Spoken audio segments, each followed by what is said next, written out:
வணக்கம் சார். வணக்கம். சார், இப்போ என்ஆர்ஐஸ்ல வந்து டி பில் அப்படின்ற ஒரு விஷயத்த சொல்றாங்க. ஸோ உண்மையிலேயே இது வந்து ஒரு சேஃபான ஆப்ஷனா? இல்ல இது எதுவும் ஹிடன் ரிஸ்க்லாம் வந்து இருக்கா சார்? அதாவது ரிஸ்க் இல்லாமல் இல்லை. ரிஸ்க் அப்படிங்கிறது வந்து ரிட்டர்ன் ரிஸ்க். அதாவது டி பில்ஸ் அப்படிங்கிறது இப்போ இன் ஷார்ட் டி பில்ஸ் அப்படிங்கிறது வந்து ட்ரெஷரி பில்ஸ். ஸோ அது வந்து கவர்மெண்ட்டுடைய இஷ்யூவன்சஸ். ஸோ பொதுவாக இப்போ இந்தியாவில் பார்க்கும்போது இந்த லிக்விட் ஃபண்ட்ஸ், இந்த மாதிரி ரொம்ப அல்ட்ரா ஷார்ட் டேர்ம் ஃபண்ட்ஸ், இது போன்ற மியூச்சுவல் ஃபண்ட் திட்டங்களில் வந்து இந்த ட்ரீ பில்ஸ் அப்படிங்கிறது அதிகமாக இருக்கும். ஏன்னா அது வந்து ஒரு ரொம்ப ஷார்ட் டேர்ம் லிக்விடிட்டி கொடுக்கக்கூடிய இன்ஸ்ட்ருமெண்ட்ஸ். ஸோ இந்த மாதிரி குயிக்காக இப்போ லிக்விட் ஃபண்ட்ஸ்லாம் வந்து ஓரிரு நாட்கள் 3-4 டேஸ் ஹோல்ட் பண்ணக்கூடிய அந்த ஸ்ட்ராட்டஜி இருக்கிறனால டி பில்ஸ் அப்படிங்கிறது பெருமளவில் போர்ட்ஃபோலியோவில் இருக்கும். ஸோ அதே வந்து இப்போ இன்வெஸ்டர்ஸ், இப்போ குளோபல் இன்வெஸ்டர்ஸ், என்ஆர்ஐ இன்வெஸ்டர்ஸுக்கு அப்படின்னு எடுத்து பார்க்கும்போது அவங்களுக்கும் அதே சேம் இன்ஸ்ட்ருமெண்ட்ஸ் தான் அவைலபிளாக இருக்குது வித் ரெஸ்ட்ரிக்ஷன்ஸ் 25,000 மினிமம் அந்த மாதிரிலாம் இருக்குது. ஸோ அதனால் ரிட்டர்ன்ஸ் பொறுத்தளவில் ரொம்ப குறைவாக இருக்கும். பட் சேஃப் தான். ஏன்னா வந்து there is no credit risk, interest rate risk எல்லாம் எதுவுமே இல்லாமல் வேறு மல்டிபிள் ரிஸ்க்ஸ் எதுவுமே இல்லாமல் இப்போ அதர் பாண்ட்ஸ் எல்லாம் இப்போ long term bonds, medium term bonds எடுத்தால் கிரெடிட் ரிஸ்க் இருக்கும், இல்லைனா இன்ட்ரெஸ்ட் ரேட் ரிஸ்க் இருக்கும். ஏன்னா இன்ட்ரெஸ்ட் ரேட்டில் ஏதாவது மாறுதல் வந்ததுன்னா அந்த பாண்ட்ஸுடைய ஃப்ளக்சுவேஷன்ஸ் இருக்கும். டி பில்ஸ் அப்படிங்கிறது வந்து ஹைலி ஷார்ட் டேர்ம், அதாவது ரொம்ப ரொம்ப குறுகிய காலம் அப்படிங்கிறதுனால அந்த ஃப்ளக்சுவேஷன்ஸில் டி பில்ஸ் பெருமளவு இருக்காது. ஸோ அதனால் that way it is very very safe, ஒன்றும் ரிஸ்க் ஃப்ரீ தான். பட் ரிட்டர்ன்ஸ் அப்படிங்கிறது அந்த அளவுக்கு, எந்த அளவுக்கு, அதாவது இப்போ இன்வெஸ்ட்மெண்ட் வேர்ல்டில் நம்ம எப்படி பேசுவோம் அப்படின்னா, ரிஸ்க் எந்த அளவுக்கு இருக்கோ அந்த அளவுக்கு ரிட்டர்ன்ஸ் கூடுதலாக கிடைக்க சான்ஸ் இருக்குது. ரிஸ்க் குறைய குறைய அந்த பொட்டன்ஷியல் ரிட்டர்ன்ஸ் அப்படிங்கிறது குறையும். ஸோ வந்து டி பில்ஸ் அப்படிங்கிறது வந்து low risk category, low return category. Sir, இந்த ஆர்பிஐ ரீட்டைல் டைரெக்டாக வந்து நம்ம வந்து இன்வெஸ்ட்மெண்ட் பண்ணுறது பெட்டர் ஆப்ஷனாக இருக்குமா? இல்லை இந்த பேங்காக இருக்கட்டும், அதே மாதிரி புரோக்கர் ரூட்டாக இருக்கட்டும், இது சேஃபான ஆப்ஷனாக இருக்குமா சார்? இது ரெண்டில் எந்த மாதிரி இன்வெஸ்ட்மெண்ட் பண்ணலாம்? அதாவது இப்போ என்ஆர்ஐஸ் பொறுத்தளவு அவங்க ஆல்ரெடி ஒரு எஸ்டாப்ளிஷ்டு ரிலேஷன்ஷிப்பில் இருப்பாங்க. இப்போ நிறைய பார்க்கும்போது பேங்க்ஸில் இருப்பாங்க. ஏன்னா இந்த என்ஆர் அக்கௌண்ட் மெயின்டைன் பண்ணுறதுனால அவங்க ஆல்ரெடி பெரும்பாலானவர்கள் வந்து ஏற்கனவே ஏதாவது ஒரு பேங்க் மூலமாக தொடர்பில் இருப்பாங்க. ஸோ அவங்க மூலமாக கம்ஃபர்ட் இருந்தது அப்படின்னா பண்ணலாம். இதில் என்ன விஷயம் அப்படின்னா, ஓரளவுக்கு அவங்க இதை பற்றி தெரிஞ்சுக்கணும். என்ஆர்ஐஸ் பொறுத்தளவில் இந்த டி பில்ஸ்னால் என்ன, அது யார் இஷ்யூ பண்ணுறது, எப்படி அதனுடைய ஃபங்க்ஷனிங், எப்படி மொடாலிட்டிஸ் எப்படி அப்படிங்கிறதெல்லாம் ஓரளவுக்கு பேசிக் ஹோம்ஒர்க் பண்ணிவிட்டு அவங்க பேங்க்ஸ் மூலமாகவும் பண்ணாங்க. ஏன்னா அவங்களுக்கும் பேங்க்ஸுக்கும் இந்த சேனல்ஸ் இருக்குது, இது டி பில்ஸுடைய சேனல்ஸ் இருக்குது. இல்லை புரோக்கர்ஸ் மூலமாகவும் பண்ணால், ரொம்ப கான்ஃபிடெண்ட்டாக இருந்ததுன்னா ஆர்பிஐ மூலமாகவும் பண்ணலாம். பட் பெரும்பாலும் வந்து அவங்க ஆல்ரெடி ஒரு எக்ஸிஸ்டிங் பேங்க் ரிலேஷன்ஷிப் மேனேஜர் கூட தொடர்பில் இருப்பாங்க. ஏன்னா அவங்களுக்கு வந்து இன்வெஸ்ட்மெண்ட்ஸ் மட்டும் இல்லை, பல ரெமிட்டன்சஸ்க்கும் அவங்களுக்கு வங்கி சேவை தேவை. அதனால் பல விஷயங்களுக்கு வந்து லோன்ஸ் எதாவது எடுத்தாங்க, ஹவுஸ்லிங் லோன்ஸ் எதாவது எடுத்தாங்கன்னா அதுக்கும் வந்து பேங்க்ஸ் மூலமாக. ஸோ அதனால் எக்ஸிஸ்டிங் பேங்க் ரிலேஷன்ஷிப் கட்டாயம் எல்லோருக்குமே இருக்குது, ஏதாவது ஒரு வழிவகையில் இருக்கும். ஸோ அவங்க மூலமாக பண்ணுறது இன்னும் கம்ஃபர்டபுளாக இருக்கும். வேறு வழிகள்லையும் பண்ணலாம். இதர புரோக்கர்ஸ் மூலமாகவும் போகலாம், ஆர்பிஐ டைரக்ட் மூலமாகவும் போகலாம். ஸோ மல்டிபிள் சாய்ஸஸ் இருக்குது அவங்களுக்கு. அவங்களுக்கு எது கம்ஃபர்டபுளோ, நான் ஏற்கனவே சொன்ன மாதிரி என்னவாக இருந்தாலும் அவங்க ஓரளவுக்கு புரிந்து கொள்ளணும். ஏன்னா அவங்களுடைய மணி இன்வெஸ்ட் பண்ணுறதுனால என்ன ரிட்டர்ன்ஸ் இதில் வந்து லாஸ் இருக்காது. பட் அதே நேரத்தில் ரிட்டர்ன்ஸ் ரொம்ப குறைவாக இருக்கும். ஸோ அதுவுமே ஒரு ரிஸ்க் தான். அதாவது லோவர் ரிட்டர்னே வந்து ஒரு ரிஸ்க் தான். ஏன்னா ஃபார் எக்ஸாம்பிள் இப்போ ஒரு என்ஆர்ஐ வந்து ரொம்ப யங் ஏஜில் இருக்கார் அப்படின்னா, அவருக்கு இந்த டி பில் ஏதாவது ரொம்ப ஷார்ட் டேர்ம் ரிக்குவயர்மெண்ட் இருந்தால் மட்டும்தான் இந்த டி பில்ஸில் இன்வெஸ்ட் பண்ணலாம். மிச்சபடி லாங் டேர்ம்னா வேறு கொஞ்சம் ஹை ரிஸ்க் கேட்டகரி அவர் சூஸ் பண்ணலாம். ஸோ அதனால் அவருக்கு என்ன, வாட் இஸ் இஸ் ரிக்குவயர்மெண்ட், அதன் அடிப்படையில் வந்து டி பில்ஸ் வந்து எப்படி அதை ஃபிக்ஸ் பண்ணலாம் நம்மளோட போர்ட்ஃபோலியோவில் அப்படின்னு அவர் பார்க்கணும். இன்வெஸ்ட்மெண்ட் ப்ராசஸ் அப்படிங்கிறது அவர் எது கம்ஃபர்டபுளாக இருக்காரோ அதில் முதலீடு பண்ணலாம். சார், இப்போ என்ஆர்ஐயை பொறுத்த வரையும் என்ஆர்ஓ அக்கௌண்ட் இல்லாமல் வந்து இந்த டி பில்லாம் வந்து இன்வெஸ்ட்மெண்ட் பண்ண முடியுமா, இல்லை முடியாதா, இல்லை அதுக்கு எதுவும் ரெஸ்ட்ரிக்ஷன் எதுவும் இருக்கா சார்? ஜென்ரலி ரெண்டுமே, அதாவது என்ஆர்ஐஸ்க்கு வந்து 2 அக்கௌண்ட்ஸ் இருக்குது, என்ஆர்இ அண்ட் என்ஆர்ஓ. என்ஆர்இ அப்படிங்கிறது வந்து அங்கே வெளிநாடுகளில் வந்து அவங்க ஏர்ன் பண்ணுறதை என்ஆர்இயில் மெயின்டைன் பண்ணுவாங்க. என்ஆர்ஓங்கிறது இங்கே ஏதாவது ரெண்டல் இன்கம், டிவிடெண்ட் இன்கம், இங்கே வேறு ஏதாவது பென்ஷன் அக்கௌண்ட், ஏதாவது இந்தியாவில் சோர்ஸ் ஆகிற இன்கம் வந்து என்ஆர்ஓ அக்கௌண்ட்டில் இருக்கும். வெளிநாட்டில் சோர்ஸ் ஆகிற இன்கம் அவங்களுடைய அங்கே இருக்கக்கூடிய ஏர்னிங்ஸ், அங்கே இருக்கக்கூடிய ஏதாவது இன்வெஸ்ட்மெண்ட்ஸ் அதை வந்து என்ஆர்இ அக்கௌண்ட்டில். அதனால் டி பில்ஸ் பொறுத்தளவில் எல்லாமே அப்ளிகபிள் தான். அவங்க என்ன அக்கௌண்ட் மோடில் இருக்காங்களோ அதன் பண்ணலாம். அந்த ரூல்ஸ் அண்ட் ரெகுலேஷன்ஸ் எல்லாமே சிமிலர் தான். அது வந்து it is regulated by RBI. இந்த என்டையர் ப்ராசஸ் வந்து ஆர்பிஐ கண்ட்ரோலில். அந்த ப்ராசஸ் நோ யுவர் கஸ்டமர், இந்த கேஒய்சி நாம்ஸ் அதை எல்லாமே ஃபுல்ஃபில் பண்ணிவிட்டு பண்ணலாம். சார் இப்போ ரெண்டுலேயுமே இன்வெஸ்ட்மெண்ட் பண்ணலாம் அப்படின்ற மாதிரி சொல்கிறீங்க. பட் ஆனால் என்ஆர்இ அக்கௌண்ட்டுக்கு வந்து குறிப்பாக இப்போது இந்த டிபில் வந்து இன்வெஸ்ட்மெண்ட் பண்ண முடியாது அப்படின்ற சில ரெஸ்ட்ரிக்ஷன்லாம் சொல்கிறாங்க. சிலர் வந்து பண்ணவே முடியாது, அலோவ் பண்ணல அப்படின்னு சொல்கிறாங்க. ஸோ அதுக்கான ரீசன் என்ன சார்? அதான் அந்த மாதிரியான அந்த மாதிரி ஒரு கண்டிஷன்ஸ் இருக்கிற மாதிரி தெரியல. ஏன்னா ரெண்டுமே அதான் நான் ஏற்கனவே சொன்ன மாதிரி இப்போ என்ஆர்இ அக்கௌண்ட்டுக்கு வந்து இங்கே இருக்கக்கூடிய சோர்ஸ் ஆஃப் இன்கம் வந்து என்ஆர்இ அக்கௌண்ட்டில் வரும். வெளிநாட்டிலேருந்து ஏர்ன் பண்ணக்கூடியது வந்து அங்கே என்ஆர்ஓவில் வரும். ஸோ இப்போ ரெண்டுமே அவங்க இன்வெஸ்ட் பண்ணலாம். இப்போ இங்கே இருக்கிற சோர்ஸும் அவங்க என்ஆர்ஐ டிபில்ஸில் பண்ணலாம். வெளிநாட்டிலேருந்து வரக்கூடிய இன்கமும் அந்த எஸ்டிசி அந்த ஷார்ட் டேர்ம் கேபிட்டல் கெயின்ஸ் இந்த மாதிரியான டேக்ஸேஷன்லாம் அப்ளிகபிள் ஆகும். மிச்சபடி அக்கௌண்ட்ஸில் எதுவும் டிஸ்கிரிமினேஷன் இருக்கிற மாதிரி எந்த விதமான ரெகுலேஷன்ஸும் இல்லை. அவங்களோட சாய்ஸில் எது இருக்கோ அதில் இன்வெஸ்ட் பண்ணலாம். சார் அதே மாதிரி இந்த 91 டிபில்லாக இருக்கட்டும், 364 டிபில், அதே மாதிரி வேறு ஏதாவது டே டிபில் இருக்கா? இல்லை இதுக்கு ஆக்சுவல் அட்வான்டேஜஸ் என்ன மாதிரி இருக்கும் சார் இன்வெஸ்டர்ஸ்க்கு? மூணு கேட்டகரி 91, அப்புறம் 184 இருக்குது, அப்புறம் 364.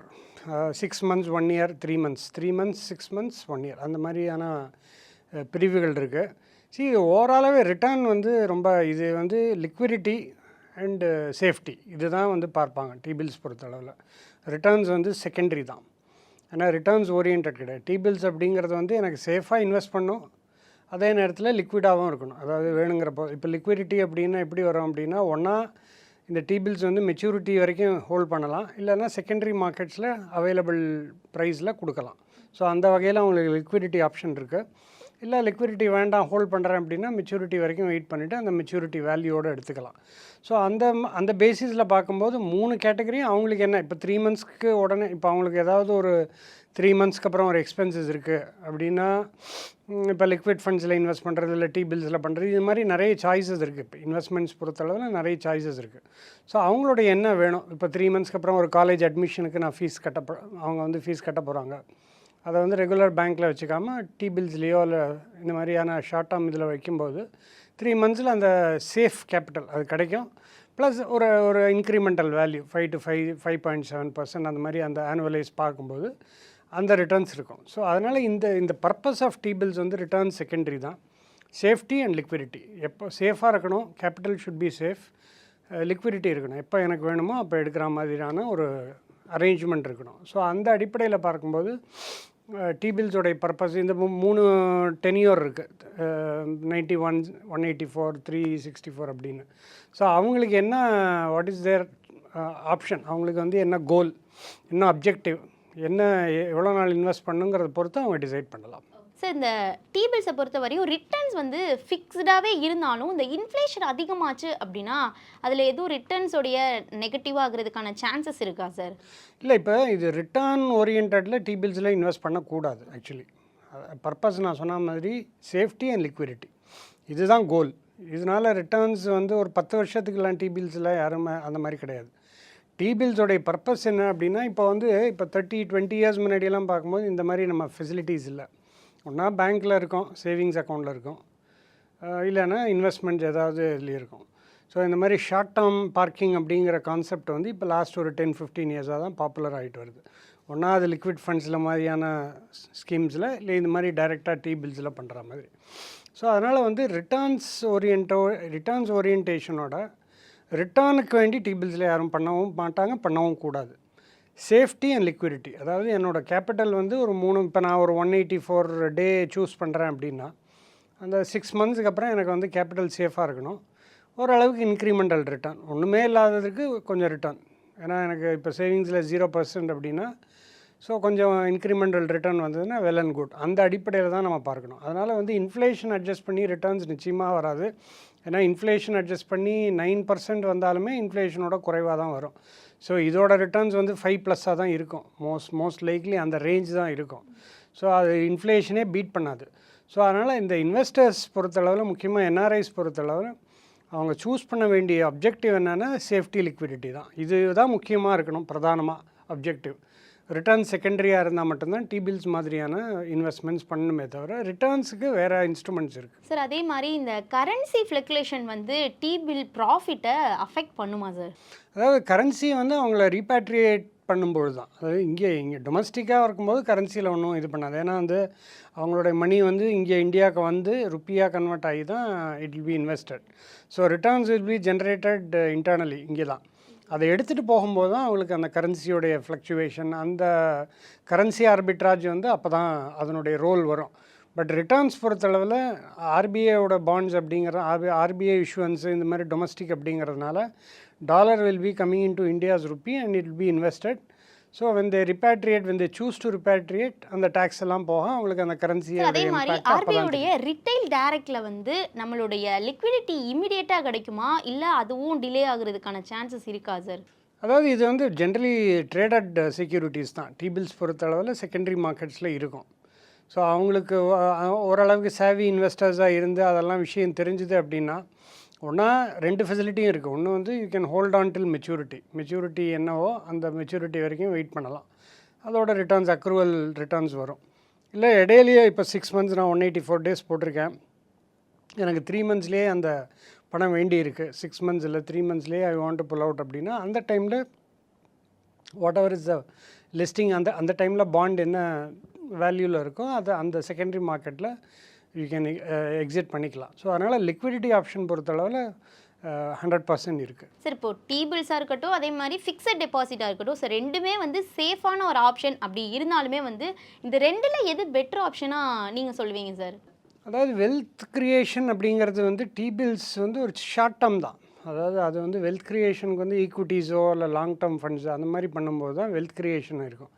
இது வந்து வெல்த் ப்ரொடெக்ஷன் அப்படின்னு சொல்லலாம். அதாவது ப்ரொடெக்ஷன் பண்ணுறது அந்த அதான் நான் சொன்ன மாதிரி இப்போ ஒரு 6 monthsல வந்து இப்போ ஏப்ரலில் ஒரு அட்மிஷன் இருக்குது, காலேஜ் அட்மிஷன் இருக்குது. ஸோ நான் டிசம்பர்லேயே அதை பிளான் பண்ணுறேன் அப்படின்னா அந்த 4 months Jan Feb March April 4 மாதம் 4-5 மாதம் அந்த அட்மிஷன் வரைக்கும் எனக்கு வந்து பேங்க்கில் இருந்ததுன்னா பெரிய ரிட்டர்ன்ஸ் இருக்காது. ஸோ அதனால் I will shift it into a T-bill which will give you safety, which will give liquidity. அதே நேரத்தில் ஒரு ஸ்லைட்லி இன்க்ரிமெண்டல் ரிட்டர்ன்ஸ் கிடைக்கும்போது ஸோ இது போன்ற ஒரு டார்கெட் ஓரியன்ட் இன்வெஸ்டிங்க்கு வந்து T-bills சூட்டபுளாக இருக்கும். வேறஸ் வெல்த் கிரியேஷனுக்கு டிஃப்ரெண்ட் ஸ்கீம்ஸ், டிஃப்ரெண்ட் ப்ராடக்ட்ஸ் எல்லாம் இருக்குது. ஏன்னா வெல்த் கிரியேஷன் அப்படிங்கிறது வந்து காம்பவுண்டிங் இருக்கும், ஓவரால் ரிட்டர்ன்ஸ் இம்ப்ரூவ் பண்ணுறது, அதெல்லாம் அந்த ஈக்விட்டி ஓரியன்டாக இருக்கும்பொழுது மட்டும்தான் வெல்த் கிரியேஷன் ஏற்படும். வேறஸ் இது வந்து பியூர்லி ஷார்ட் டேர்ம் நீட்ஸ் தான். அந்த நேரத்திற்கு எனக்கு வந்து ஃபண்ட்ஸை ஒரு இடத்துல பார்க் பண்ணோம், அந்த பார்க் பண்ண இடம் சேஃபாக இருக்கணும், லிக்விடிட்டி இருக்கணும், அதே நேரத்தில் எந்த லாஸ் ஆஃப் கேபிட்டலும் வரக்கூடாது, ஓரளவுக்கு ரிட்டர்ன்ஸ் இதெல்லாம் மேட்ச் பண்ணக்கூடியது இருந்ததுன்னா அப்படிங்கிற அடிப்படையில் தான் T-bills வந்து ஃபங்க்ஷன் ஆகும். ஸோ அந்த அடிப்படையில் பார்க்கும்போது T-bills வந்து இப்போ ஃபிக்ஸ் பண்ணி லாக்இன் பண்ணுறதோட எஃப்டியோட T-bills பெட்டராக இருக்கும். ஏன்னா T-bills வந்து செகண்டரி மார்க்கெட்லேருந்து ட்ரேட் பண்ணுறதுனால we can pull out any time. அது வேறு ஃபிக்ஸட் டெபாசிட்டில் எடுக்கலாம் அப்படின்னால அதற்குண்டான சில ப்ரொசீஜர்லாம் இருக்குது. ஸோ அந்த லாஸ் ஆஃப் அந்த டிஃப்ரென்ஷியல் ரேட்ஸ் அந்த மாதிரி ப்ராப்ளம்லாம் இருக்கும். ஸோ T-bills பொறுத்தளவு அப்சல்யூட்லி லிக்விட் இன்ஸ்ட்ருமெண்ட் அப்படிங்கிறதெல்லாம் எனி டைம் என்டரும் பண்ணலாம், எனி டைம் எக்ஸிட்டும் பண்ணலாம். சார் இப்போது சேஃபான கவர்மெண்ட் இன்ஸ்ட்ருமெண்ட் அப்படின்ற மாதிரிலாம் வந்து நிறைய விஷயங்கள் நம்ம பேசிட்டோம். ஸோ T-bill பொறுத்தவரையும் லாங் டேர்ம் வெல்த் பில்டிங்க்கு சூட்டபிள் ஆப்ஷனாக இருக்குமா சார்? T-bills பொறுத்தளவில் பெரிய வெல்த் கிரியேஷன் ஐடியாஸ் அப்படிங்கிறது கிடையாது, இல்லை. அது வந்து ஒன்லி ஒரு ஷார்ட் டேர்ம் பார்க்கிங் டூல் தான். ஒரு 3-4 months மேக்ஸிமம் 1 year, அந்த 1 year கூட யாரும் பண்ண மாட்டாங்க. ஏன்னா 1 year அந்த அளவுக்கு அதுக்கு இன்னும் அல்ட்ரா ஷார்ட் டேர்ம் ஃபண்ட்ஸ் அந்த மாதிரி அதோட பெட்டர் ஃபண்ட்ஸ் இருக்கும். அது கொஞ்சம் ஸ்லைட்லி டியூரேஷன் ஜாஸ்தியான ஃபண்ட்ஸ் எல்லாம் இருக்குது.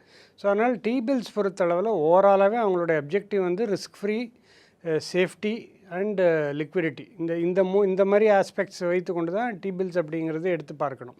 ஸோ அதனால் T-bills உடைய இன்வெஸ்ட்மெண்ட் அப்படின்னு பார்க்கும்போது அது பெரிய அளவுக்கு வெல்த் கிரியேஷனுக்கோ இல்லை ரிட்டர்ன் ஜென்ரேஷனுக்கு ஒரு ஏற்ற ஒரு டூல் கிடையாது.